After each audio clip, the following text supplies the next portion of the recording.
Going on from the the last presentation, David Stewart, especially for the Scottish Federation of Housing Association, very important. Some of the slides he had in his presentation are pretty much identical to what I have in mind. My basis for being here today is mainly the fundamental, the foundation of energy efficiency measure, which is insulation. I'm very passionate about starting from the ground upwards, getting the easiest and simplest measures in place before we start looking at the more technological advanced and also obviously the more expensive products.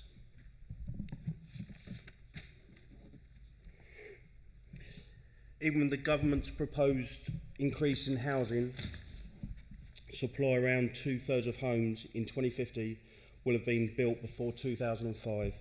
New build equates to less than 1% of the housing stocks. So as you can see, we've still got a lot of old houses that are terribly energy efficient and also need insulating. In Scotland, although progress is being made to improve the thermal efficiency of these buildings, there is still a very long way to go. And obviously that's what we're here to try and push forward and to try and create a situation where these properties do get insulated first. And again, most of my presentation will be about insulation because obviously I have a commercial interest, of course, but again, it's the fundamental, the foundation, the flagship of any energy efficiency project, as far as I'm concerned. Shouldn't be talking about solar, shouldn't talk about creating energy until you're saving your energy, and obviously insulation is that method.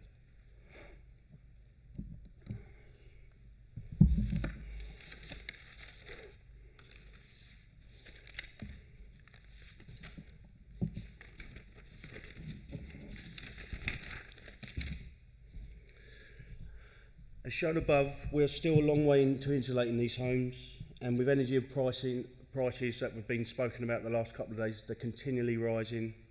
We very rarely get a payback. We're always continually paying more for our energy bills, and that's ever increasing. That's only set to look like it's going to increase further throughout the year. So obviously any energy efficiency measure you're saving now is going to increase over time with the prices going up continually. And that's only going to create obviously further fuel poverty, which is going to get worse throughout the time. Space heating, obviously still the most consumption used within a household. One of the worst forms of heat of using carbon is heating your home. It's imperative again that that boiler isn't being turned up to full just to heat your home and lose it through the walls. Just bearing in mind, getting you at home insulated, putting that warm round blanket around it, it stops you having to turn that boiler up, and again it's just an amazing measure. Increasing fuel prices, as I said before, they're always going to go on, and Professor John Mills done a thesis on this, and he said we cannot do much about the age of the properties, but we can increase the thermal efficiency of them, which will radically improve the existing stock. The impact of these prices felt across more so by these are the lowest income and also the elderly and infirm. All commentators and academics agree that energy prices will continue to rise, as we keep saying. They're not going down, they're always going to go up. So again, it's trying to save energy where we can. Slide above shows what has been done so far to improve houses' insulation and energy efficiency. We are moving in the right direction. Still a long way to go for both the UK in general, England, Scotland, Ireland, Wales. We still have a lot to do to insulate and thermally improve the efficiency of our buildings. Insulation being the most easiest and practical and cheapest energy measure to install. Pretty picture of a house. This shows the general percentages of heat loss throughout a building. It says 35% through the walls, but whether, as you all know, cavity wall 35%, external wall 45%, nearly 45% of your heat is lost through an external solid wall. So as you can imagine, by getting external wall insulation, internal wall insulation can radically reduce the energy consumption of that home and the carbon footprint saved. Domestic efficiency measures, estimated costs and savings. I think this is very much up for discussion. Obviously they do lots of reports on this, but I think it's changing. Obviously again, as the energy prices increase, your savings will become greater. But these show the typical payback terms of the energy efficiency measures. And again, it turns out cavity wall insulation, one of the simplest to, and one of the cheapest measures to install, has the best payback, or one of the best payback times.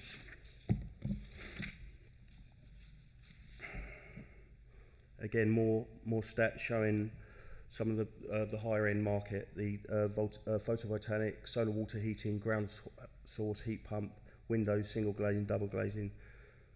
And these statistics were carried out by the Buildings Research Establishment. But again, they're ever changing due to the fact that the fuel prices do continue to rise.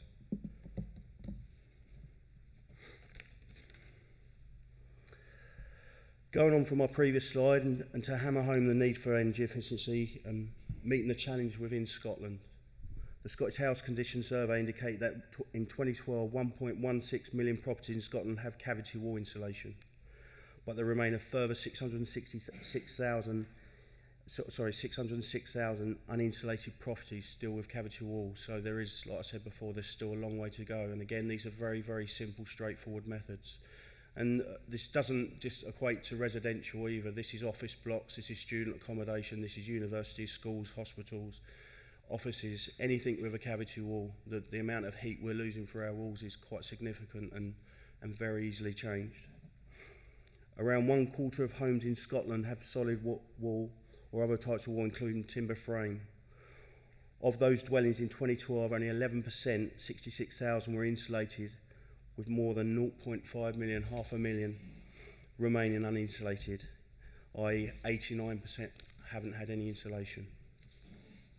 This needs to change dramatically in reducing fuel poverty, as we've all discussed today, cutting carbon and coal-related deaths and illnesses.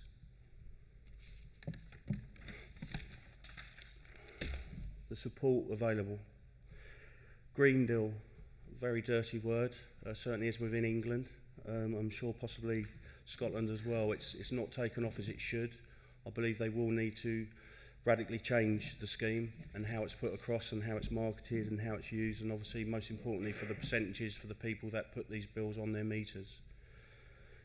It's a shame. It's a very good scheme. It's just unfortunately not working as it should or as it could. So I'm hoping they will change it at some point. Eco, that's already being looked at and changed, and we're going into an Eco 2 scheme next year, and low income or vulnerable households could be eligible for insulation and heating through the energy company's obligation. And again, that's quite a substantial part of the funding that is around. For Scotland, Home Energy Scotland renewable loan, an interest-free loan of up to £10,000 for renewable systems for your properties. Various government and utility-backed funding schemes, some more successful than others, obviously Green Deal, and some are easier to use and obtain than others. And I think David Stewart said earlier, one of the biggest problems with our funding stream is just as we start using, just as we start utilising it, just as we start getting to work to get to know how to use it, how to claim it, it changes, and it just needs to become more transparent and more fluid so we can seamlessly keep producing this funding for these works rather than just get into it and then it stop. And then obviously the red tape then stops the schemes from being taken. Home energy efficiency programs, HEAPS, energy supplies fund measures under the affordable warmth schemes. The Scottish Government funds measures under the Energy Assistance Scheme, and support may also be available from the Scottish Government and local authorities and area-based schemes. RHI renewable heat incentive and feed-in tariffs for your photovoltaic.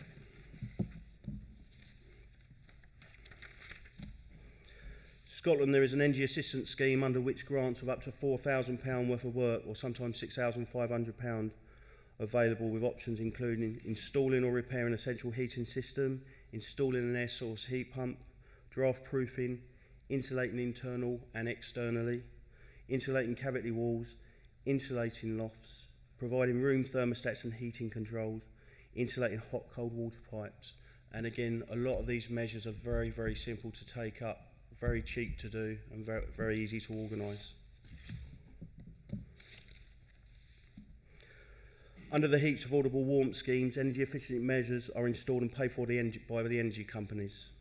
The energy companies offer different energy efficiency measures ranging from heating to insulation. A homeowner can qualify, the tenant of a private sector landlord, households with persons receiving specific lists of benefits, and obviously, as we discussed as well throughout the day, different kinds of low deprived areas and catchment areas as well. They fall under different schemes.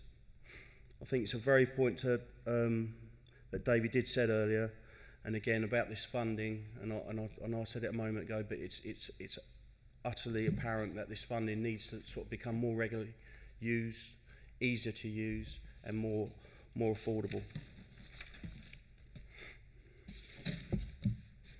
External wall insulation. We're rapidly getting to this as a company. We primarily specialise in blocks of flats, high-rise buildings, logistically hard buildings that other companies don't like touching because they're just much harder. And we're taking our skills from using Captial on these high-rise into external. And the benefits are absolutely magnificent. It reduces heat loss, makes homes warmer, reduction in heating costs and less risk of damp walls and condensation, appearance of the building. It's an amazing aesthetic product. It does turn an old, tired looking grey building into a brand new building. So, I mean, the benefits are there to be seen. Also, for estates, there's this one round the corner. That's been regenerated, and they're putting a solid wall on there. You can see the buildings. They look fairly tired. They're putting solid wall on at present, and that will look like a brand new estate then. People start caring about and having more respect and pride in where they live. That has so many more other benefits than saving money. That also creates more harmony within the neighbourhood. High rise we're just undertaking in Wolverhampton, 20-storey high. And obviously for the likes of social housing providers, management agents, landlords and tenants, so they face some of the biggest challenges ahead when improving the energy efficiency of high-rise blocks of flats, especially solid wall and wimpy no fines. Like I said earlier, we are undertaking these logistical issues to formulate an easier, less intrusive and more affordable project, so we can start bringing the likes of solid wall onto these high-rise blocks of flats much easier, cheaper and less intrusive to the tenants. Another project we're just finishing off, very quick, very easy. Scaffold needed on that project, but we do like to use mast climbers, and much quicker, more affordable, easier project. And no one likes scaffolding up on their building. The benefits talk for themselves. Tackling fuel poverty directly by targeting the most vulnerable. It dramatically cuts the carbon consumption. The energy companies take the percentage of the heating bill you pay, and this is used to pay for these works. That's the Green Deal, not quite working. Installing insulation in our houses can reduce condensation and damp problems. It saves hundreds off your heating bills for the poorest households and thousands over its lifetime. It will help warm homes in the winter and cool them in the summer, as well as making them more comfortable to live in, especially for the elderly who are very temperature sensitive.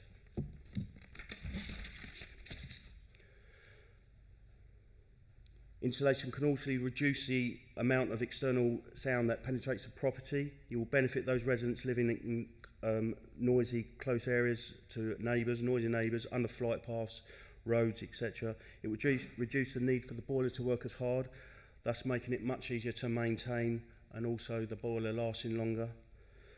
I won't repeat the fourth one again, which I did notice today is a repeat of the first one, so I'm just going to drill that home to you. It is incredibly quick and easy to install from trained professionals, and also with Captial and loft insulation, Captial and external wall insulation, you do get a 25-year guarantee, which is backed independently. And these are some of the clients we work for. We also do quite logistically tricky works, i.e. not just single street properties for social landlords. We've done universities, colleges, we've done universities and colleges while the students are learning, which was very, very tricky. a walk-in centre for the NHS while it was still open. So it's not just residential that we're looking at to insulate, it's just any kind of building. We pride ourselves on being able to provide enough funding that a lot of the time can make a lot of these projects 100% funded, so you as a client or a resident do not pay for it, and that's what we pride ourselves on. We're trying to make the utilities pay for this. They're under obligation to save and cut carbon, so they need to put their money where their mouth is and produce enough money to save, and that's what we do. We want to attract the biggest amount of money for the residential markets, the commercial markets, to make sure that this isn't going to cost the people that can ill afford it. It will also reduce coal-related deaths and illnesses. It will also help pull people out of fuel poverty, and this could create thousands of pounds in cash back. So we have had some very good customer testimonials over the years. Big Kensington project we done, £2.6 million contract. The project services manager was absolutely over the moon and awarded us another £1.6 million on the back of it. One of my proudest ones was the Isle of Eye. Two of my guys took a couple of vans up, went to the little islands in Scotland on a ferry, and we insulated some of the local residential areas which no one would touch. They just get left in the cold and no one touched, so we got a gleaming report from them, and it was something I was very proud of, and two of my guys done an amazing job. Thank you so much for listening. Apologies for the stuttering, and I hope you had a wonderful 2 days, and thank you again for turning up.